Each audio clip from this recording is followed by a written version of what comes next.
Hey guys, I'm Cameron Cheats with Queerty. So nice to talk to the both of you. I am excited to get into season two. Zachary, you and I spoke back prior to season one. At the time, we got a lot into your character's inspiration, Dr. Oliver Sacks, who was an incredible person. He had this complicated relationship to his identity as a gay man. As we've learned over the course of the season, we've gotten to see Dr. Wolf have this or attempt a relationship with the charming Dr. Nichols. What does that relationship not just tell us about who Dr. Wolf is, but how does it inform our understanding of Dr. Sachs and who he was? Well, I think as it relates to Dr. Wolf, I think it shows his willingness to be present and to hold all of the emotions that come with intimate connection, even if he's not always capable of doing it as gracefully or as successfully as he might like.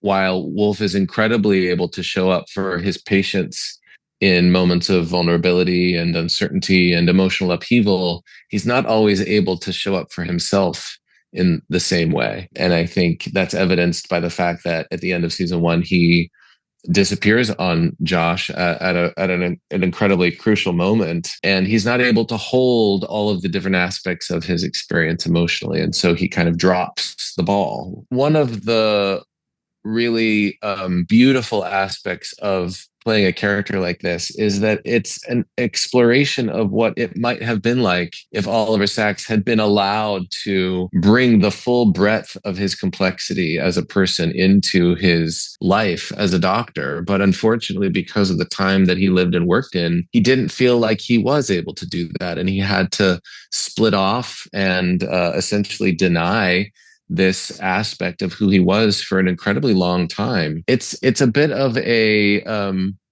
hopefully a bit of a tribute to the complex person that Oliver Sacks was, that I'm able to play a character who can deal with all of the patients and all of the excitement of these medical cases that he's working on every week, and also explore the nuance and the depth and the complexity of these personal relationships at the same time, because that's a luxury that unfortunately Oliver Sacks wasn't afforded in his own time. Yeah, I love that we right in a sense get to explore this side of him through this show. I think it's a beautiful tribute in that way. I'm thinking back to watching the first few episodes of season one, and I don't think we're immediately made aware that maybe Dr. Nichols is gay, queer, or interested in Dr. Wolf. But every time we see him, every time they share a scene, my eyebrow raised a little. I was like, ooh. So I wondered for you, I mean, how aware were you, from the jump, that we were headed towards this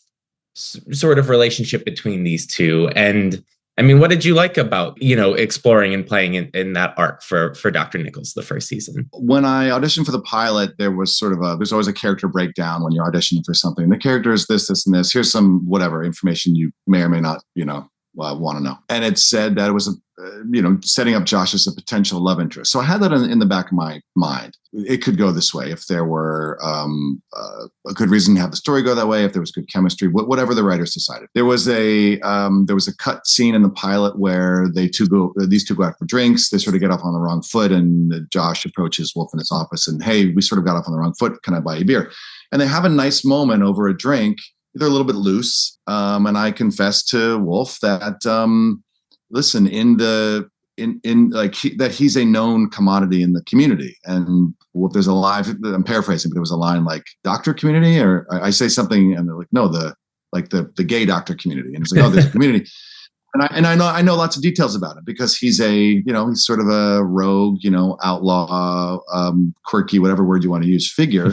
He's just an iconoclast. Let's put it that way. And so, I know who he is. There was a moment of connection, and it's a bit awkward. And Wolf stumbles out and goes home to his ferns. So I knew that this was something that they were thinking about. I loved it. I was really excited for the thought that it could happen. And then you're right. In the first few episodes of season one, there are these little moments of quick connection or chemistry or something. And I was just thrilled, man. I was just beyond thrilled that they decided to develop it in this way.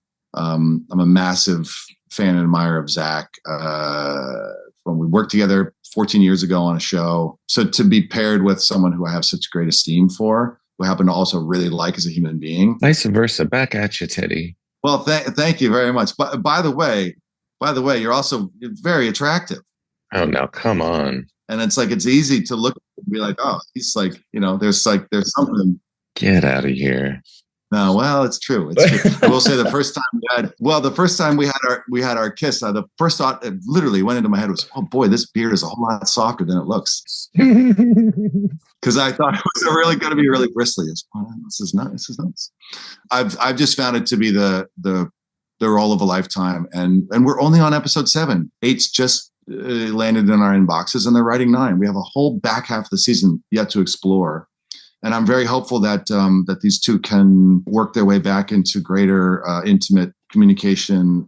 But the stories and the patients of Bronx General come at us pretty fast. We'll see how it all develops. I think I veered a little bit from your question, but that was incredible, as I tend to do. Oh, what were we talking about? Anyway.